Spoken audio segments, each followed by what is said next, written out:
fateful moment in the sky. The engines roared violently, like giant beasts bound in the dark, screaming against the storm that was devouring the Atlantic sky. Lightning flashed, tearing across the black night, reflecting off the cockpit glass, then extinguishing, returning a darkness so thick it was suffocating. Daniel Carter, the captain of Flight ALA 792, gripped the control column. His experienced, weathered hands trembled not from fear, but from the tremendous force of nature, pressing down on the massive metal frame, carrying more than 200 passengers behind him. Crosswind 80 knots, altitude dropping fast. Daniel, pull the nose up. First Officer John's voice rang out tense, trying to drown out the ear-piercing warning, pull up alarm. Daniel growled, I know. Stay calm, John. We'll get them through this. The plane shook violently. The indicator lights on the control panel flashed continuously. Sweat poured down Daniel's temples, soaking his collar. He leaned over, channeling all his strength to control the yoke. In his ears, the shouting and prayers of the passengers echoed from the cabin behind, like knives cutting deep into his mind. Suddenly, a sharp, icy pain like a blade pierced his chest. Daniel froze, his hand numb, breath coming in ragged gasps. He tried to take a deep breath, but his lungs felt constricted. Daniel, John turned in panic. What's wrong with you? Daniel gritted his teeth, forcing his voice calm, though it trembled. No, I'm fine. It's just a small pain. But his heart did not obey. It skipped, then faltered, as if about to stop completely. His vision blurred, the cockpit lights turning into elongated streaks. He heard a beep, beep, beep in his ear. Not the machine, but as if his own heartbeat was signaling something terrible. John shouted, Daniel, hang on, you're not okay. The pain exploded.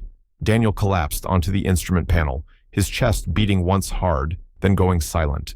All surrounding sounds vanished, leaving only a heavy buzzing, like the deep sea swallowing everything. In that moment, Daniel felt himself fall, not the plane, but himself. A vast darkness opened up, sucking his soul in. He opened his eyes. Before him, the scene was still the cockpit, but not the same as before. He saw himself slumped in the seat, head tilted to one side, face pale, lips turning purple. John panicked, one hand on the controls and calling loudly over the radio. Mayday. Mayday. This is ALA 792, Captain Unconscious. I repeat, Captain Unconscious. We need emergency assistance. Daniel gaped. He could hear, he could see, but could not touch anything. He lunged toward his body, reaching to shake it, but his hand passed through like smoke, like a mirage. My God, am I dying? He whispered, but no one heard. A strange silence descended on his mind. No alarms, no roaring engines, only emptiness. Then, from behind him, another sound rose, gentle, distant, like an echo from a place he once knew. Daniel. He startled and turned, but there was no one, only a deep, yawning darkness where the voice had come from.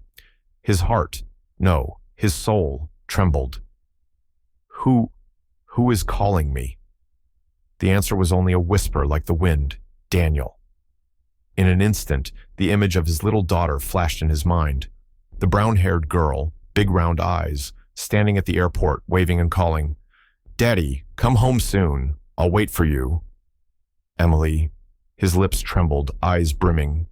Daddy can't go yet. Immediately, the darkness swallowed everything again. He felt a strong pull from behind, dragging him into a narrow, endless tunnel. Before him, a white light flashed, so bright it seemed to burn away every sense. He screamed. The scream stretched and echoed forever in the void. What is happening to me? The distant call sounded again, this time clearer, warmer, but it made his chest constrict. Son. That voice was unmistakable. Mother.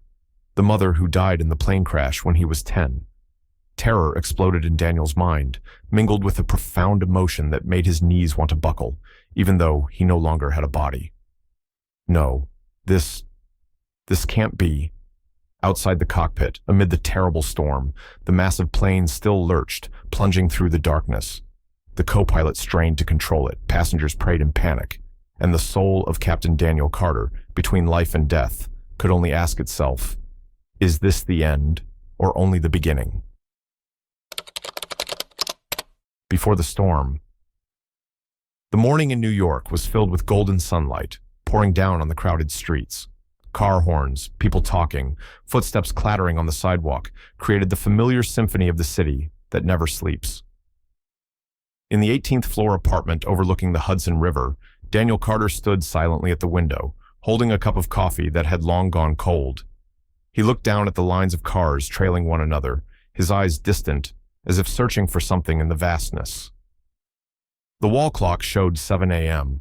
He was about to leave for the airport for the night flight across the Atlantic.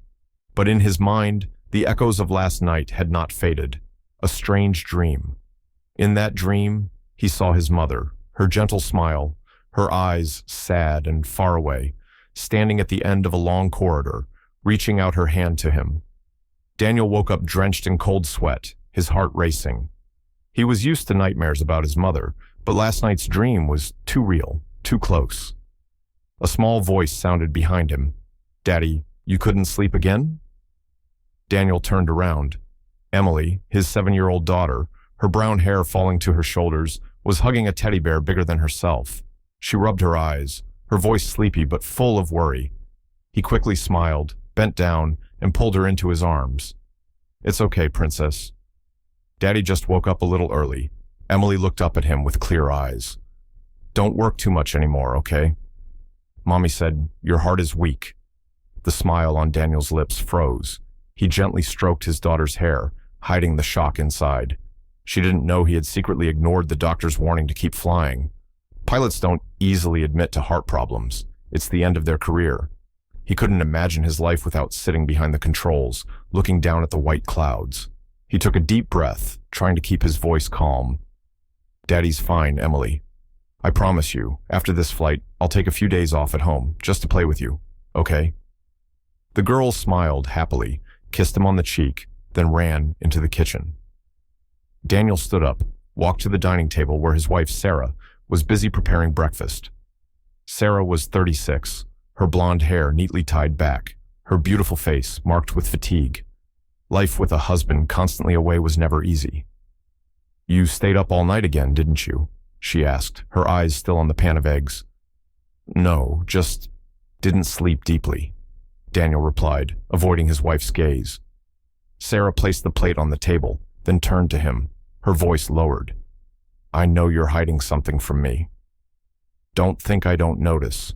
You're tired, you're out of breath when climbing stairs, and every night you toss and turn. Daniel, you need to get checked again. I'm afraid one day—" "Sarah." Daniel cut her off, his voice harsher than it needed to be. "I'm fine. Don't worry too much. My job just demands it." The atmosphere grew heavy. Sarah pressed her lips together, her eyes filled with helpless sadness. "You're always like this," she said softly. "Always choosing the sky over family." Daniel froze. Sarah's words cut into his chest like a knife. He loved his wife and daughter, loved his family, but his obsession with the sky, with the cockpit, with the feeling of controlling the plane through the clouds, had become part of his blood, partly out of passion, partly because of the past. When he was 10, that fateful flight had taken his mother. Her death left a hole that could never be filled. And since then, the sky was both fear and destiny. He became a pilot, as if to face the past, as if to prove he could control what once took away the person he loved most. He sat down, took Sarah's hand, his voice softening. "I'm sorry. You're right. Sometimes I'm selfish. But trust me, just a few more years, and I'll retire. I'll be home with you and Emily more." Sarah looked at him, her eyes glistening. She wanted to believe, but her heart could not rest. In the afternoon, Daniel went to the airport. Step by step, along the long corridor leading to the familiar cockpit, he felt his heartbeat quicker than usual. That heavy feeling he was used to. But today it was different, like an omen. He stopped, took a deep breath, then pushed the thought away. On his shoulders was the responsibility for more than 200 people, and a pilot is not allowed to fear. In the cockpit, John, the young first officer, was already waiting. He smiled. "Hello, Captain. Ready for a long flight?" Daniel sat down, switched on the controls, the hum of machinery filling the space. He answered quietly, his eyes fixed straight ahead into the vast darkness beyond. "Ready." But deep inside, he knew something was waiting for him on this flight. Crisis in the sky. The engines roared, the fuselage trembled slightly as the plane lifted off from JFK's runway. Nighttime New York shrank below, the city lights sparkling like fallen stars, scattered across the ground. Daniel gripped the yoke firmly, eyes fixed ahead, every movement precise like a score, rehearsed thousands of times. John, the first officer, smiled easily. "So here we go with another long flight." "I heard Paris has been raining nonstop this week." Daniel nodded, not taking his eyes off the control panel. In that moment, a sudden sharp pang twisted in his left chest. He shuddered slightly, hiding it by adjusting the lever. "You okay, Captain?" John looked over, surprised. "I'm fine. Just a little tired," Daniel replied quickly as if to extinguish any suspicion. The plane reached cruising altitude, the seatbelt sign turned off, and the flight attendants began serving dinner to the passengers. In the cockpit, silence reigned, broken only by the steady hum of the machinery. Daniel allowed himself to relax, but his heart still pounded quickly. He suddenly remembered the dream about his mother, her figure at the end of the corridor beckoning him. A wave of fear surged. He closed his eyes for a second, reminding himself, "No, I must focus. More than 200 people are here. I cannot be weak." About 2 hours later, as the plane glided over the Atlantic skies, disaster struck. A rapid beep-beep sounded from the control panel. John frowned. "There's weather interference ahead." A pretty strong storm cell. Daniel stayed calm. "Switch to the alternate route. Contact control. Report the change." The plane shook violently as it entered turbulent air. Passengers began to worry, some screams echoing from the back. John adjusted the knobs, his voice tense. Severe turbulence. Strong crosswinds. Daniel kept his voice firm, but in his chest, the pain flared more violently. He gritted his teeth, sweat beading on his forehead. His vision blurred, everything spinning. John panicked. "Captain, are you okay?" Daniel struggled, his voice broken. "Keep the course steady. But before he finished, he collapsed, his hands falling from the controls. His whole body convulsed, his heart tightening as if gripped by an iron fist. John shouted, "Captain! Daniel!" Daniel tried to open his eyes, catching John's horrified face, the sounds fading into the blare of alarms. But then, suddenly, all sound ceased. Daniel felt himself plunging into an endless void. When he opened his eyes again, he was stunned. Before him was no longer the cramped cockpit, but a strange, dimly lit space. He saw his body, still slumped in the seat, eyes shut tight, face pale. John was trembling, shaking him desperately, calling his name. "No way!" Daniel gasped, but couldn't hear his own voice. He looked at his hand, transparent, weightless, a feeling both terrifying and wondrous. Was this death? A beam of brilliant white light shone in the distance, forming an endless tunnel. At its end, he glimpsed a familiar silhouette. His heart burst. Mother, the figure of a woman with long hair, gentle demeanor. She smiled, her eyes glowing with boundless longing. Her voice echoed, warm. "Daniel, my son, it's time to come home." He trembled, stepping toward the light. A sense of peace enveloped him, as if all pain, worry, responsibility melted away. Only pure, primal love remained. But in that instant, another voice rang out, tearing the silence apart. "Daddy!" The small, familiar sound. Emily, his daughter. The call echoed from behind, from the engulfing darkness. Daniel stopped, his heart constricting. He turned. In that void, he saw Emily's image, her big, round eyes brimming with tears, her hand reaching out, trying to hold on to him. "Don't go. You promised you'd stay with me." He staggered, the light ahead growing brighter, but his daughter's cries grew louder, tearing through every nerve. "Mother, he whispered, choked with emotion. "I can't leave them." The woman smiled sadly, a tear rolling down her cheek. She nodded gently. "Then go back, Daniel. Your mission is not over yet." In that moment, a powerful surge of light swept through, pulling him backward. Everything spun, the wind howled in his ears. Daniel screamed, and then he snapped his eyes open. The alarm blared again, John's frantic shouting filling the cockpit. His chest ached, breath broken, but his hands still managed to grip the yoke tightly.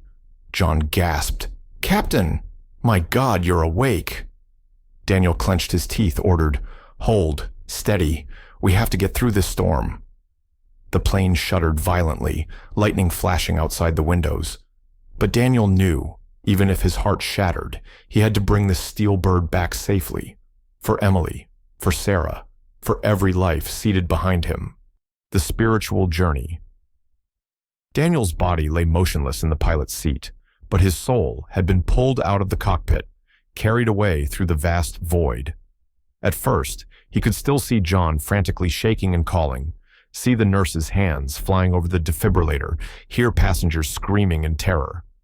But everything gradually faded, replaced by a white space like an endless ocean. He floated, weightless, like a leaf.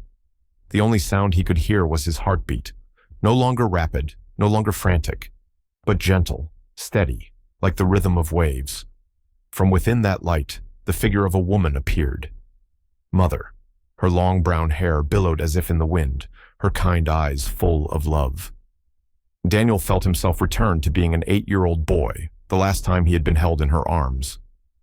"My son," she called, her voice warm like a lullaby.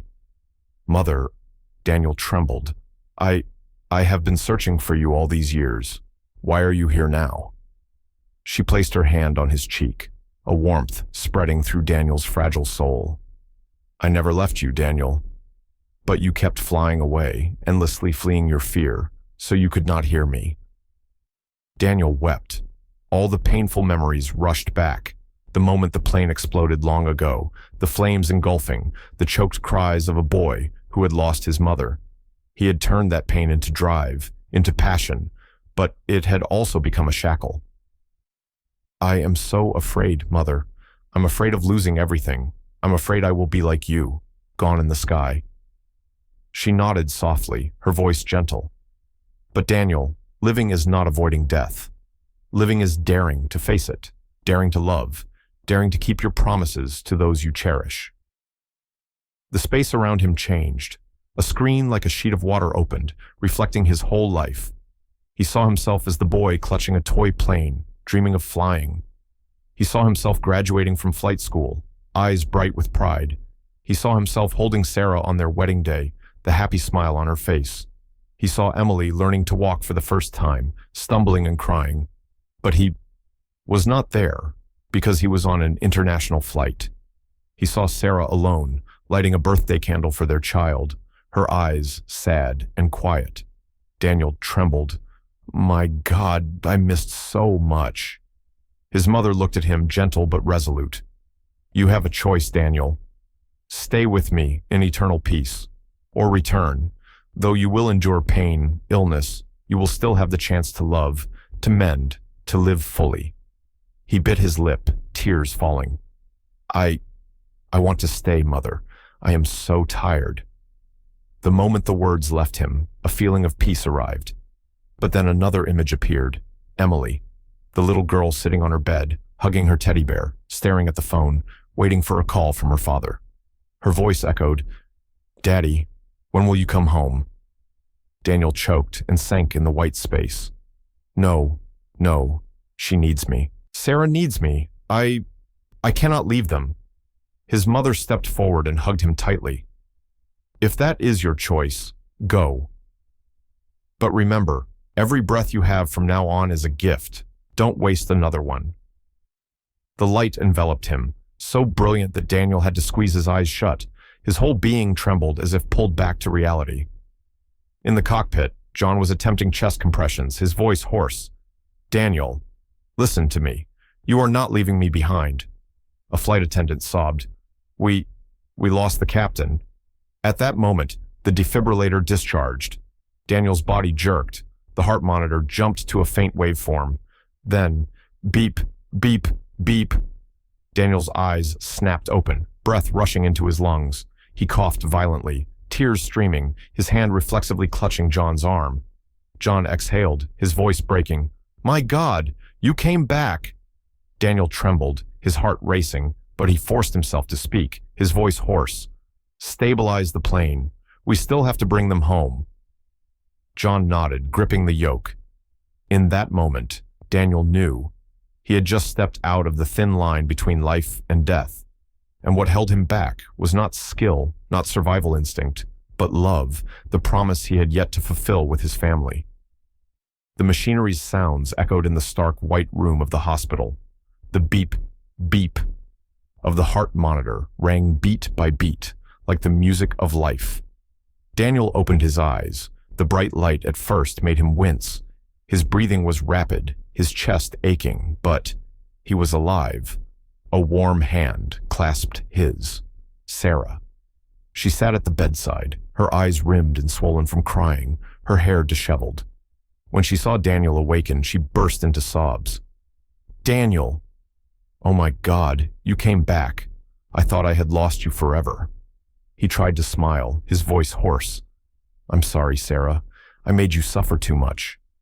She pressed her face to his hand, hot tears falling onto his rough skin. "I only need you here. I don't need anything else. Emily needs her father. I need my husband." "Don't leave us again." Daniel choked, his throat tightening. Tears fell. For the first time in years, they were not from fear, but from gratitude. A few hours later, the door flew open. Emily rushed in, her small feet running straight to the bedside. "Daddy!" Her voice rang out like sunlight tearing through darkness. Daniel spread his arms, though still weak, and hugged his daughter tightly.